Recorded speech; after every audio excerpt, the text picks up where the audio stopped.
General Chiwenga vosangana nacho chimoto. Pane mashoko anobuda panapa achikomendewa achitaura pamusoro pepolitical instability iri kuitika mubato the ruling party reZANU-PF. Mapower struggles ari kuitika. Vanhu vaya vakakomenda vakati aiwa General Chiwenga ari panguva yakaoma. Sana mbenda mashoko abuda chinyogwa muzara nhasi. Notibva wasubscribe like utina on the bell. Kuti zvamuziva kuti paweekend aiwa mutsvangwa pane hombe yakanovhura aiwa ku the Standard newspaper achiti aiwa Chiwenga is not the anointed one.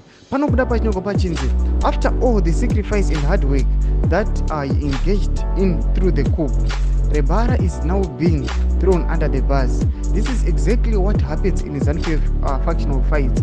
Hande ituone chimwe chikomba tasa. Ndo mashoko anobuda panapa zvinzi aiwa kuti kamiri ava vanonzi General Chiwenga, he mobilized the coup yemuna 2017. He was the one angakabata mudrive, ndiye angakabata steering, ndiye angakabata chimuti, but as we know kuti ndiye akazvikonzeresa, but now hapana ava kuena, matables ava kutena on his side.